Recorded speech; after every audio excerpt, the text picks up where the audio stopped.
Hi, I'm back again after a little bit of technical glitches with another chapter of Stonecaller.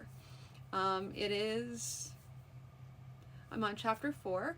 Basically, what this is one of my father's manuscripts. It's a fantasy adventure. I have never actually read it before, so this is all new to me, as it is to you. But tonight I bring you chapter 4. I don't know how long this is because they've all been fairly long chapters. But as I go further, as I've been printing everything else out, they get shorter towards the end. So we'll see where it goes. Chapter 4.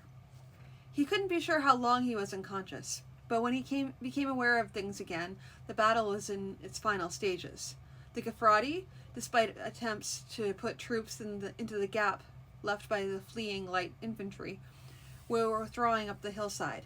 They were not going easily. Dead covered the ground behind the dory line, and by no means most of them were Gafrati. Even as he watched groggily, the battle seemed to settle down into a solid, heaving, screaming thing, with neither side giving or advancing. The cavalry battle, there in the midst of the line, had also sunk to a seething mass of struggling men and horses. The sound of men screaming was bad. The sound of wounded and dying horses was horrible. Then the enemy began to withdraw, slowly. The Gafrati might have advanced, but it seemed they lacked the strength or will. The battle, for all the struggle and slaughter, was no better than a draw. They would likely camp the night and the next day, perhaps go at it again. Quedrum hauled himself to his feet and began moving off the field. Now why did I go and do that? Nearly killed myself for the sake of knocking down a cavalry commander? He knew why he'd done it, of course. It was all the help he could give the Carmista riding into the battle. He also knew he was going to get nothing out of it. What could he do? He felt his face twist sourly at the thought of saying, "Oh, by the way, lady, I magically knocked the enemy cavalry commander out of his saddle with a big rock. Do you mind if I hang around a bit longer?" He should be making his way over to the battlefield, though. Possibly he should wait until night. Trying to slip past the soldiers who had seen their comrades die was not likely to be among the safer things to do when you were on your way to rob the battlefield. A hand took his arm. Even as he whirled to strike out and free himself, he was somewhere else. A different hillside, green grass, a stream winding down below, and no sign of a battlefield. Shapakalish released his arm so that his struggle to free himself ended in him falling to the ground. "Silly boy," the small merchant admonished him. "One shouldn't get so close to battles. They can be tricky things, even without overtaxing oneself to throw a big stone." Quedrum dropped a hand to his dagger, then remembered some of Shapakalish's skills. "I didn't really ask for your interference, you know." "Oh, but I haven't finished working out your reward yet. I couldn't have you dying before that happens." Quedrum stood glowering at him. "Now what? Where have you brought us, and how do I get back?" Shapakalish shook his head, a little sadly. "Such a rush. And for what? Well, getting back is simple enough, if you'll let me take your hand a moment. What you'll do when you get there is another matter.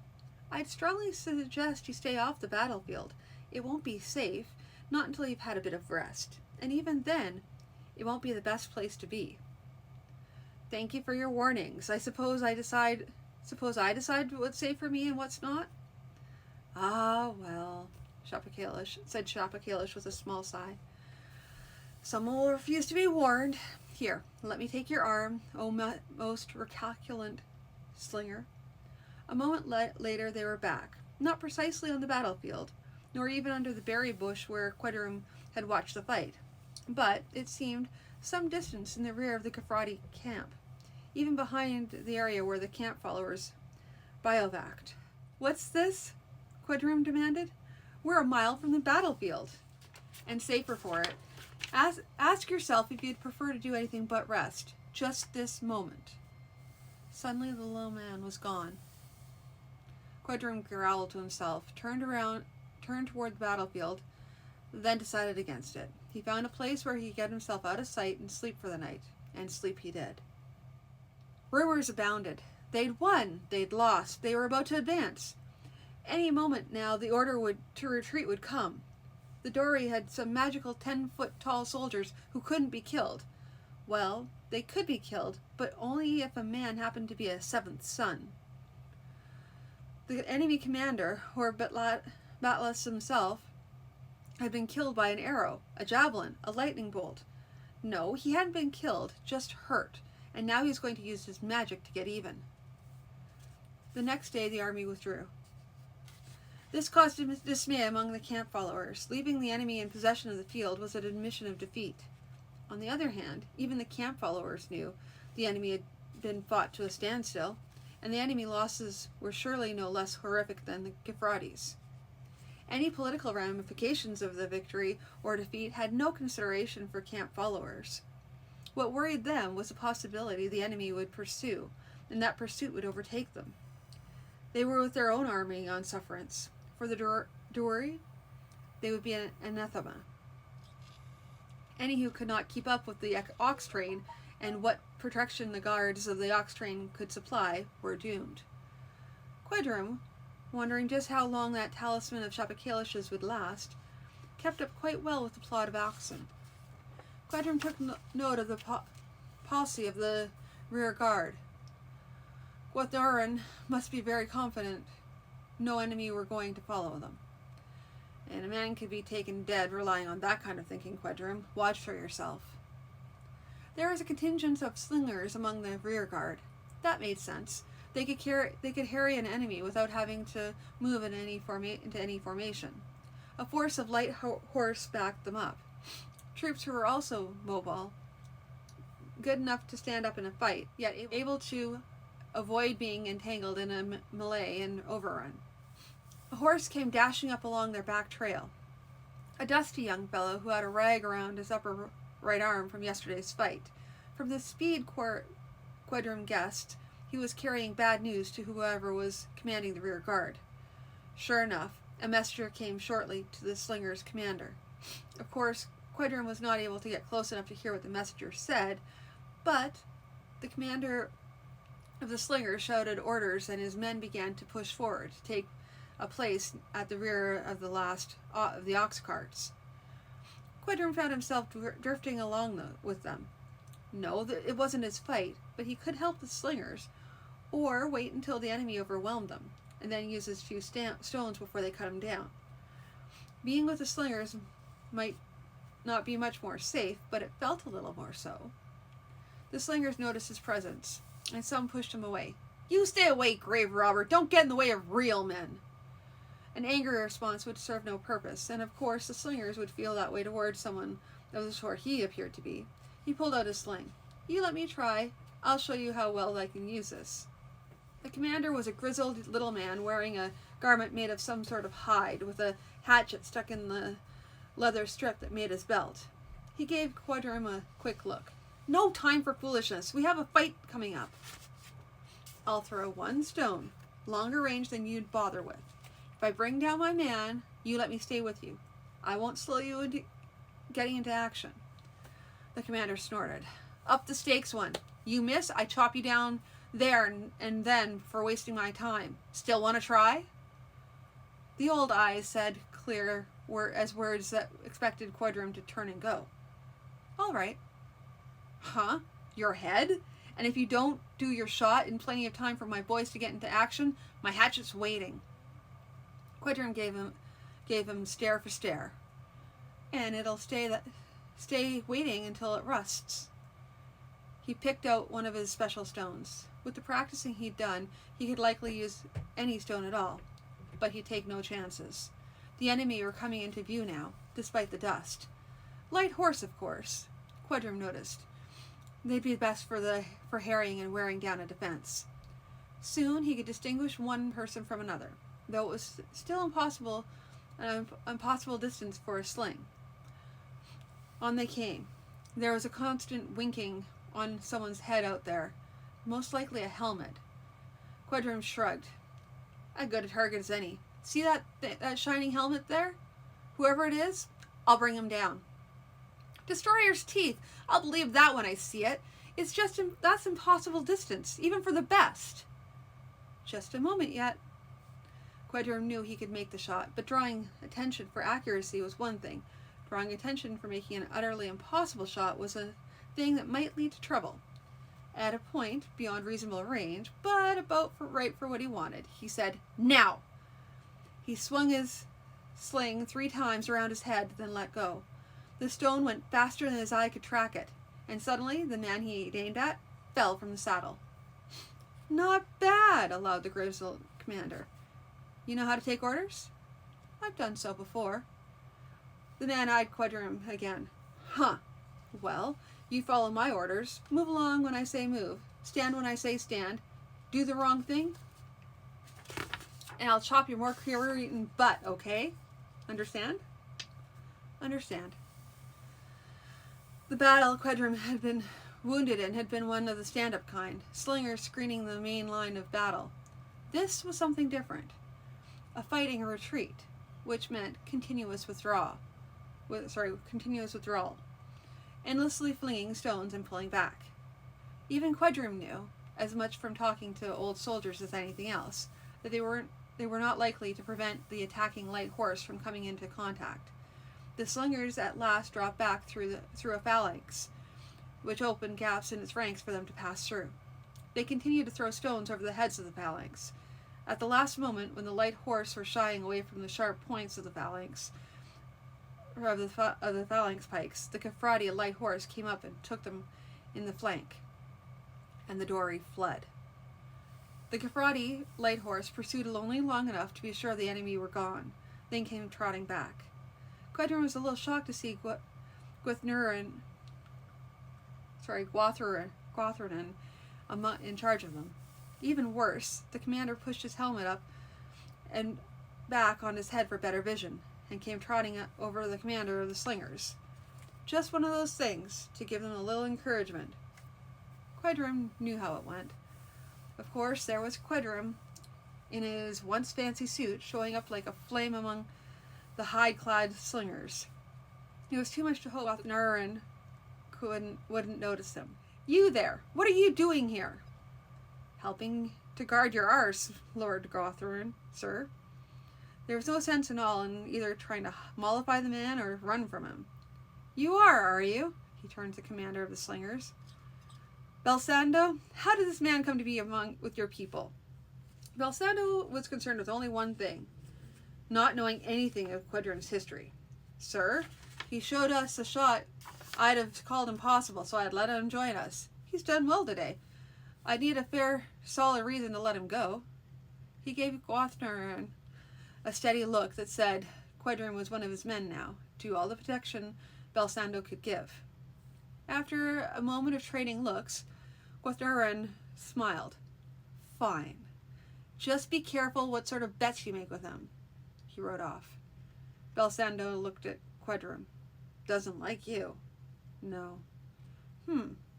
The elderly eyes measured him anew.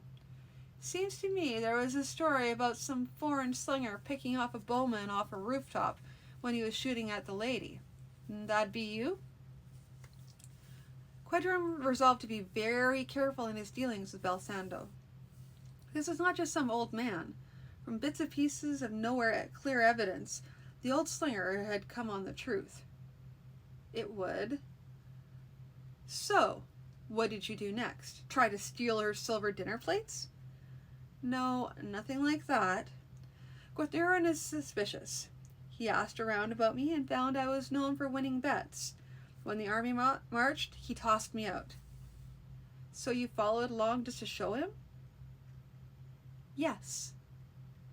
"Close enough not to be an exact lie." Belsando cocked his head a bit. "And show him just what, I wonder?" "No, don't answer.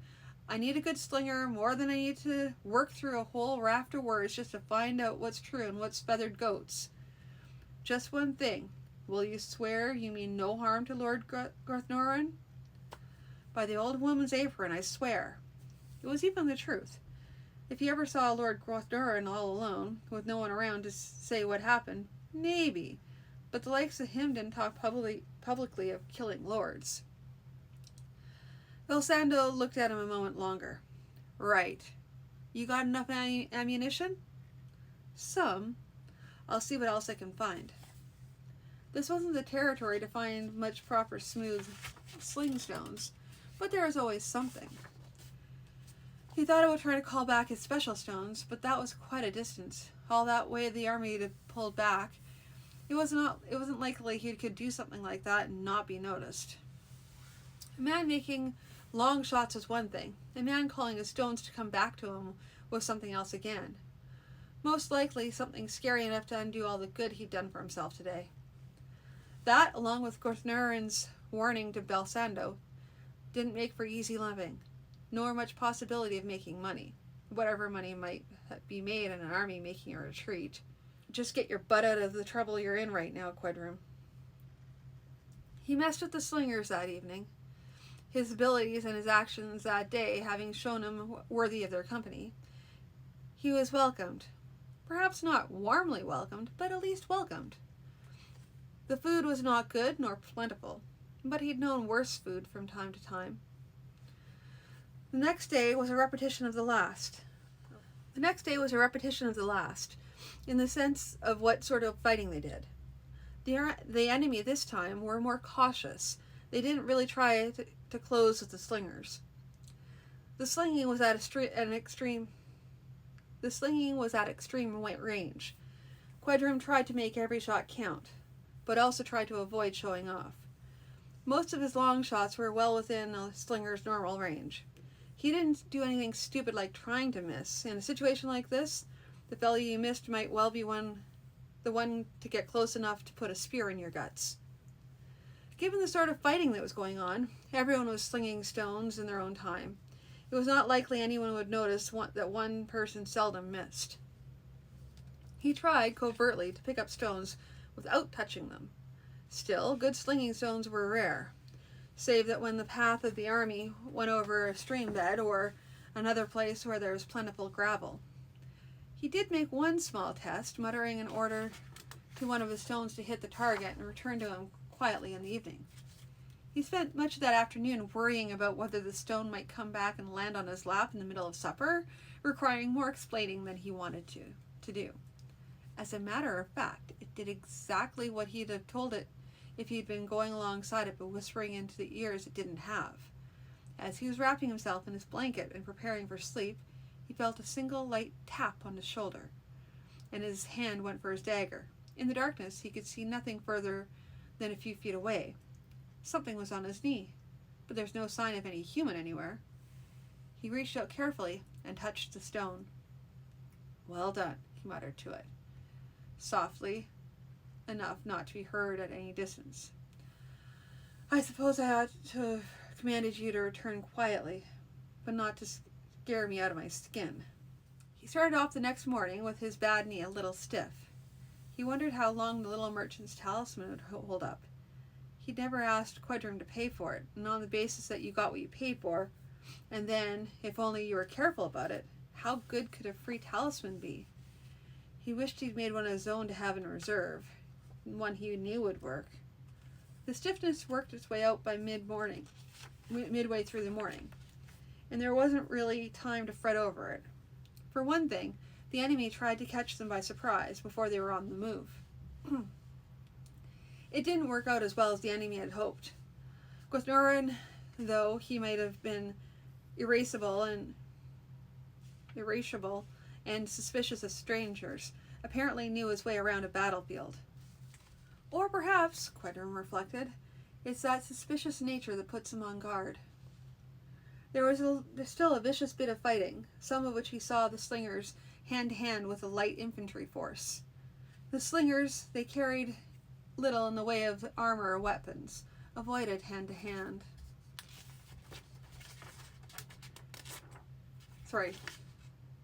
The slingers, because they carried little in the way of armor or weapons, avoided hand-to-hand fight. On occasion, though, it was unavoidable. such as when they'd fallen back among the ox carts and some commander wasn't quick enough to close ranks when the slingers had gone through. Quedrim, armed only with a short dagger in addition to his sling, stayed away from the fighting. The fighting refused to stay away from him, though, and he found himself using his walking stick as a club, warding off thrusts and trying to strike in return.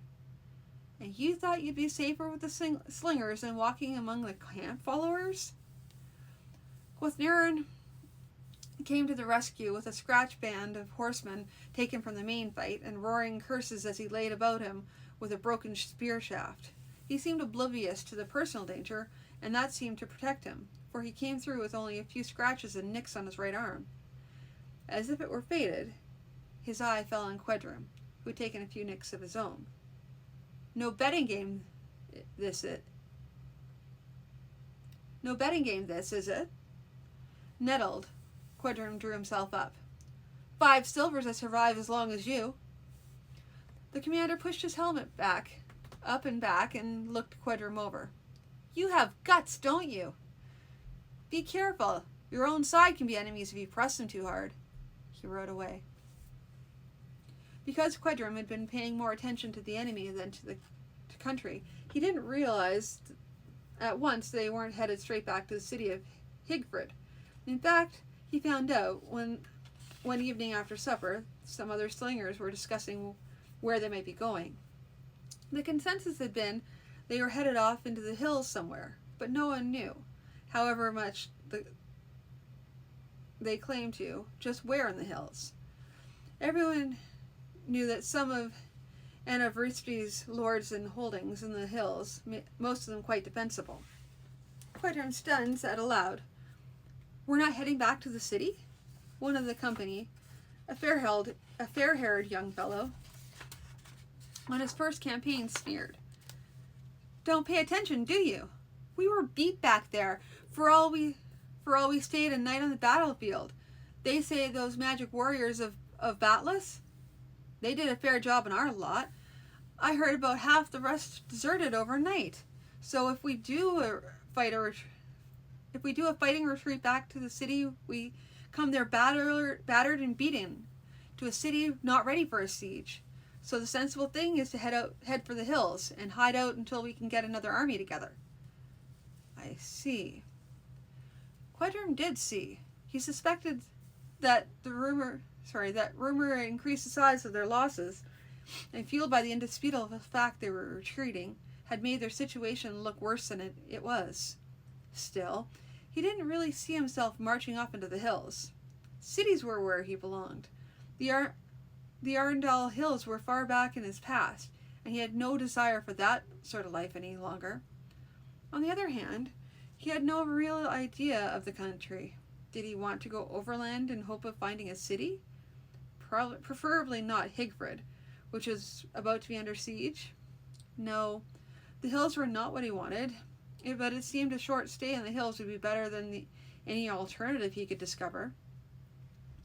The next day, the enemy's harassment slackened off. One of the slingers said around the campfire, They're probably having a hard time finding anything to eat in the wake of the army. To which Quedrim nodded. The best strategy for Anna Vristi's army was to drive off all the herds, scoop up the grain in bins, and burn what stood in the fields, leaving nothing but ashes for the pursuers. He'd seen the smoke of fires off in all directions as they marched. People in these parts would have little good to say for Kermista for the next 10 years or more. Peasant memories were long and peasant grudges bitter. He shrugged. Before going to sleep, he practiced lifting and moving a rock the size of his head. In the dark, nobody could see what he was doing. As long as he only muttered his commands, the worst that could come was someone yammering at him to shut up and let them sleep. It seemed that calling his stones to return to him in the evening had helped build up his ability. He himself was very tired at night, and he slept soundly. He had little time to even work out games for this new ability. Lifting contests might be one method, where he might bet on himself to lift more weight than some muscular lout. Given his own build, he'd probably find a lot of people to bet against him. For a while. Lord Hameltica had a seat on the hill, high on a hill. It was a walled town, and in the nature of things, a sprawl of jury-built houses and shacks had sprung up outside the walls. The site was named Lakvosta, a word from the local tongue, which the common language was replacing more and more. A word that had the rather grand meaning, Eagle's Eyrie. The walls themselves were grey fieldstone, fitted and joined, though not with mortar. There was a rumor that the latest lord had been rebuilding sections of the wall, as ground settled and parts of the wall began to fall. In the sections he replaced, he dug a foundation and put the stone together with mortar. The army camped outside the walls, even outside the ring of houses, while Anavristi, Guathnaran, and a small party went in to discuss matters with the Lord. Quidrim had a bad feeling about that, though he didn't share it. There might be an advantage to be had in killing off the Carmista and presenting her head to Batlas. He knew very well it wasn't just lame slingers that looked out for their own personal interests. For 3 days there was no word whatever, though rumors abounded. On the 4th day, a party of men came out, wearing the Lord Hamaltika's insignia, a blue scorpion, on a red field. Among them was a herald, who rode a little forward from the rest of the party, and called for the army commanders to assemble. This took a little time to accomplish, but at least most of them gathered to hear what the news might be. Quidrim managed to work his way close enough among the onlookers that he could hear what they said. Commanders of the army of Lady Anna of Vistri, Carmista of Higfrid, your lady has agreed to accept the hospitality of the Lord Hamaltica for the present. She bids you to return to your homes. Why doesn't she come out and tell us so herself, or at least Lord Guathnaran? The phalanx commander spoke the words that were in Quidrim's mind, and probably others as well. The herald merely looked at the phalanx commander. Are you suggesting I lie? Your place is not to question orders, but to obey. He turned, and the party rode back to the city. The phalanx commander shouted something that was on the minds of the number of people as well. We haven't been paid in a week or more. We'll need something to get food for ourselves.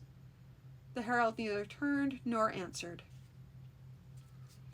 The commanders' meeting was long and vigorous. They all knew, even the rank and file knew, that something was wrong. The Carmista was not likely a guest, but a prisoner. But there was no consensus on what to do. The phalanx commander, being the commander of the senior force, and therefore as near to an overall commander as they had, pronounced some truths obvious to most of the others. We're nothing like a full army, and we've been marching a long while, with little for food along the way. We haven't the resources to storm a walled town, especially not one situated the way this one is. Quidrim managed to find a spot from which he could listen in on the deliberations. It was a sign of the confusion among them that they hadn't sent sentries out to keep out such listeners. From what he could hear,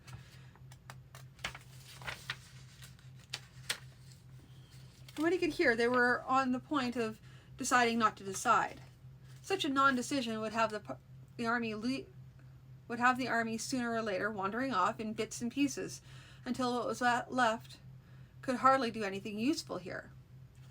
That left Lady Anavristi through treason and indecision, left her all by herself against her enemies. Well, that was the way of it, whether or whoever you were. He stood up and walked into the council. He used part of their moment of stunned surprise to pull 5 stones from his pouch and balance them on his fingers. The phalanx commander was just on the point of demanding a reason for Quidrim's intrusion when Quidrim spoke. I have a few abilities with stones, he said to the gathering. Then he spoke to the stones. Here, go over and fly around the commander's head. Now, light on his shoulders. Softly, softly. He looked around at the group. This could all possibly be just some illusion. But, yes, there we are. Stone, come up off the ground. Come up out of the ground. A stone as large as his chest ripped itself free out of the ground, dropping bits of detritus as it went. Now, float over our heads. Quedrum returned his attention back to the commanders. All right, Gutless Wonders. You were right. You were about to decide whether or not to take action, any decision right now? Leave your Kermista for Hamaltica to hand over to Batless? Would it alter your decision if I were to pull down a piece of the wall? Do you think you could summon enough guts among you to go through the hole and take the town? He looked around once more and spoke over the mutter of sound that was beginning to come from them. I'm going to pull down some wall. Come or stay. And by the old woman's apron, I hope I can make my deeds match my brag, he thought to himself. He walked away with the boulder following him. The wall was solid, cut stone and mortar, much of the way around. At last, however, he came to a section of the old, rougher sort. He looked it over. All right, he turned to the people, a mixed bunch of various sorts of troops who were following after him. After I do this next bit, I won't be worth much for a while. Making stones move from where they're sitting takes a lot out of a man. I'd appreciate it if you'd have someone throw a blanket over me. Maybe have them watch over me. He didn't bother waiting for an answer. All this was as new to them as it was to him, and he didn't want them to have a conference over just who and how many should watch them, and whether they should stand or whether it was allowed to sit. He looked up at the wall. Topmost course of the wall. Come down, come down. 2 courses of stone. Fall away. Stones in all your courses. Lift in your places and roll away. There was a grinding, crashing sound, and a whole section of wall, wide enough to admit at least 5 men, fell apart and rolled away. Almost too close, he thought, as the stones rolled and clattered down, forcing him to skip a few steps backward. Then his vision closed in. There was a vicious stab of agony in his bad knee, and his legs refused to support him. He felt his knees hit ground, tried to throw out his hands to break his fall. He went down into blackness before he knew whether or not the attempt was successful. And we don't know whether the attempt was successful or not. At least we won't know until tomorrow.